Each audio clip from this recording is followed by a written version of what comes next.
Sabe aquela discussão sobre qual o melhor jeito de ensinar? Pois é, a gente vai mergulhar fundo nisso hoje. A ideia é sair do campo da opinião, do eu acho que, e procurar o que a ciência diz que realmente funciona na educação. É uma busca por provas, por dados concretos. E para começar, olha só esse gráfico. É um choque, né? A barra gigante é a da medicina, a pequenininha da educação. As duas mostram a quantidade de pesquisa séria, baseada em evidências. A medicina abraçou essa ideia há muito tempo. Agora, a pergunta que fica é: por que a gente confia tanto na ciência para cuidar do nosso corpo, mas para cuidar da educação, nem tanto? É um ponto de partida bem forte para nossa conversa. Então, vamos lá. Primeira parte. Qual o tamanho real do desafio que a gente tem pela frente na educação? Se a gente olhar os dados aqui do Brasil, a coisa fica bem clara. Esse gráfico é do IDEB, sabe? O nosso termômetro da qualidade da educação. Repara bem como as linhas se separam ali a partir do 6º ano. A linha da meta, o que a gente queria alcançar, continua subindo. Mas a linha do resultado de verdade, ela meio que empaca, principalmente para os alunos mais velhos. Fica um buraco enorme entre o que a gente planeja e o que acontece de fato. E isso não é só um problema nosso, olhando para dentro. Quando a gente se compara com outros países, a história se repete. Aqui são os resultados do PISA, aquela prova mundial. As notas do Brasil em matemática, leitura, ciências estão bem abaixo da média dos países mais desenvolvidos. Ou seja, o desafio é grande e afeta a nossa posição no mundo. Aí vem a parte que deixa a gente intrigado. A primeira resposta que vem à cabeça é: falta dinheiro, certo? Só que não é bem assim. Olha esse número, 17,2%. Isso é o quanto o Brasil gasta com educação como porcentagem de todo o gasto público. Sabe qual é a média dos países da OCDE? 11,6%. Ou seja, a gente gasta uma fatia maior do bolo. Então, se não é só dinheiro, o que está faltando? É aqui que a nossa busca muda de foco. Se jogar mais dinheiro no problema não está resolvendo, a gente precisa de uma bússola. Algo que aponte o caminho certo, que mostre o que de fato funciona. Então, fica a pergunta: se dinheiro não é tudo, como é que a gente descobre o que funciona? A resposta passa por mudar o jeito que a gente decide as coisas na educação. E essa bússola tem nome: Educação Baseada em Evidências. A ideia é, na verdade, bem simples, mas muito poderosa. Em vez de escolher um método porque, sempre foi assim, ou porque parece legal, a gente passa a escolher com base em dados, em pesquisa científica séria que mostra, olha, isso aqui funciona. Ok, mas como a gente consegue essa evidência do jeito mais confiável possível? O nome é um pouco técnico: ensaios clínicos randomizados. É o que chamam de padrão ouro da pesquisa.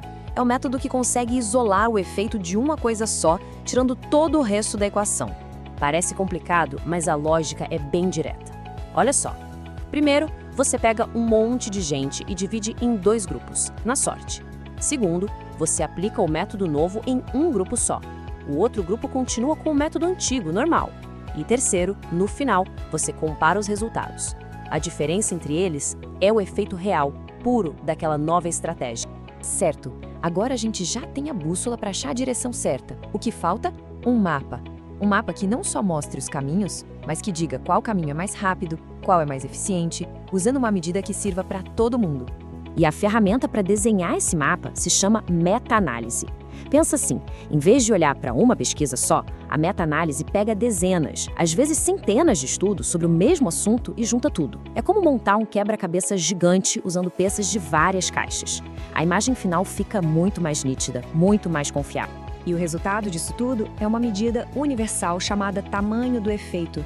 É, basicamente, uma nota de impacto. Um número que diz o quão poderosa uma intervenção é. Com essa nota, a gente pode comparar qualquer coisa. Um software novo, um jeito diferente de ensinar a ler, tutoria, tudo na mesma régua. E esse aqui é o número mágico que a gente precisa guardar: 0,40. Por quê?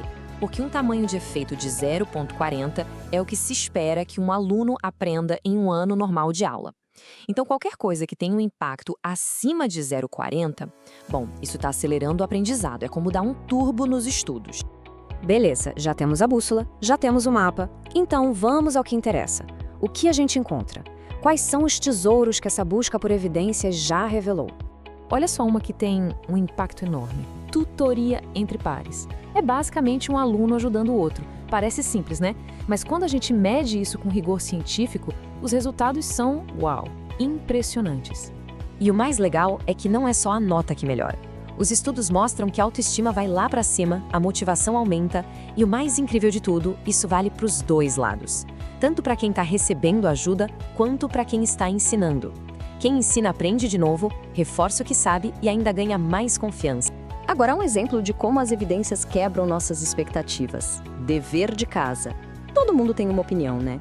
Bom, na média geral, o impacto é até baixo, 0,29. Mas se a gente olha só para o ensino médio, olha o pulo que dá, 0,64. É um impacto altíssimo. Moral da história. A mesma coisa pode funcionar de jeitos totalmente diferentes, dependendo da idade. Às vezes, as melhores soluções nem estão dentro da sala de aula. Esse exemplo da Índia é fantástico. Lá, um dos maiores problemas para as meninas continuarem estudando era simplesmente chegar na escola. A distância era uma barreira enorme. Então, qual foi a solução? Dar bicicletas. E o resultado? Um aumento de 30% na matrícula e na frequência das meninas na escola. 30% é absurdo! Isso prova que, às vezes, o problema não é o método do professor, mas uma coisa bem mais básica, como o transporte. Esses exemplos são muito legais, né? Mas eles também mostram que a gente está só no começo. A busca por evidências não para. Tem muita coisa para descobrir ainda. E para a gente ter uma ideia do quanto ainda falta caminhar, principalmente aqui falando português, se preparem, porque esse dado é de cair o queixo. Fizeram uma busca por artigos científicos sobre educação no Brasil e em Portugal. Acharam 636. Sabe quantos seguiam aquele padrão ouro de pesquisa que a gente falou? 4. Não é erro de digitação. 4 de 636. E essa frase do filósofo Karl Popper fecha bem a ideia. Ele diz que quem não está disposto a ter suas ideias testadas e, quem sabe, provadas erradas, essa pessoa simplesmente não está jogando o jogo da ciência. E é isso. Para a gente avançar na educação, a gente precisa ter essa coragem. Testar o que a gente acredita, olhar para os fatos. Senão, a gente fica preso no achismo e não acha solução nenhuma. E tudo isso leva a uma pergunta final para a gente levar para casa. Essa busca por evidências não é só para pesquisador, não. Começa com uma pergunta que todo mundo pode fazer. As práticas na escola, perto da gente, na escola dos nossos filhos, sobrinhos, elas são baseadas em quê?